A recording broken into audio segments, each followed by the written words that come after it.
বেচা হোক আর না হোক টাকা দিতে হইতো আমার। এখন লাগে না 1 টাকাও। আগে দিতাম, আমরা এখন দেই না।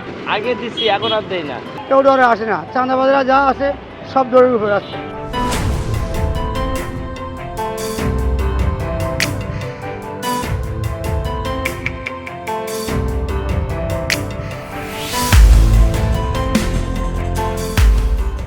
কোটা আন্দোলনকে ঘিরে হয়েছে রাজনৈতিক পট পরিবর্তন, এসেছে অন্তর্বর্তীকালীন সরকার, এর আগে ছিল আওয়ামী লীগ সরকার।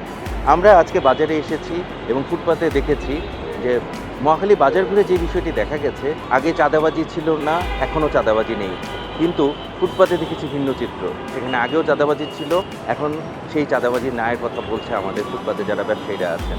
এবং কিছু কিছু জায়গায় দেখা গেছে যে চাঁদাবাজদের হামলার কারণে আমাদের কিছু দোকান ভেঙে দেওয়া হয়েছে এবং বিভিন্ন চিত্র দেখা গিয়েছে।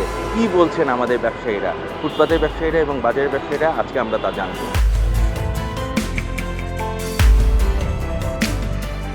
আগে বিভিন্ন দলের লোকেরা নিত, ছাত্রলীগেরা নিত, অন্যান্য গ্রুপ আছিল সবাই নিত।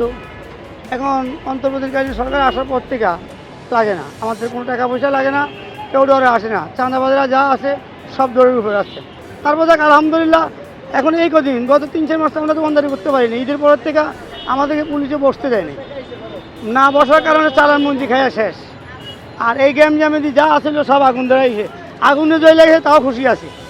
ছাত্ররা জ্বালাইছে তাও খুশি যে ছাত্ররা জ্বালানোর পরে দিয়ে আমরা এখন শান্তিভাবে ব্যবসা করতে হচ্ছি।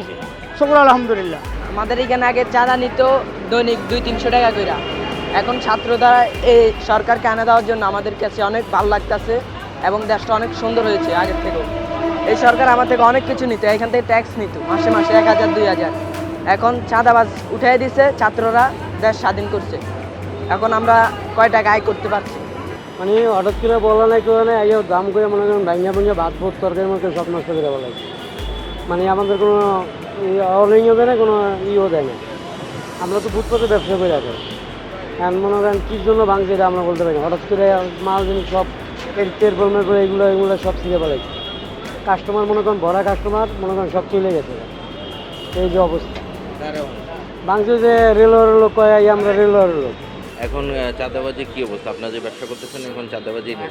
আমাদের মার্কেটে কোনো চাঁদাবাজি চলে না, কোনো আগেও ছিল না, এখন না। আমাদের মার্কেটে কোনো চাঁদাবাজি নেই। আগে দিতাম, এখন আর দেই না। আগে 50 টাকা করে দিতাম, আগে দিতাম, আমরা এখন দেই না। এখন নিরিবিলি অনেক শান্তিতে দোকানদারি করতে, কোনো কেউ আসেও না, আর এখন দিও না। এখন আমরা কাউকে কোনো টাকা দিই না, আমাদের কাছে কেউ 1 টাকার জন্য আসে না, কোনো হয়রানিও নেই। আগে আমরা হয়রানি শিখেছিলাম, পুলিশের হাতেও ছিলাম, সবার হাতে জিম্মি ছিলাম। এখন আমরা কারো হাতে কোনো জিম্মি নেই, কোনো হয়রানি নেই, একবার রিল্যাক্সে দোকানদারি করতে শিখাইতেছি। আল্লাহ তাআলা খুব ভালো রাখছেন। সাধারণ মানুষ চায় কি শান্তি, সুন্দর পরিবেশে সোনার বাংলা যেন এটা সোনার মানুষ করতে হবে, এটাই আমরা শুভকামনা করি। কি এটা একমত না আপনারা? আপনারা কি একমত না? একমত না? হাত উঠান তো, একটু দেখান দেখান। আমরা কি একমত না? সবাই একমত না ভাই? ধন্যবাদ সবাইকে।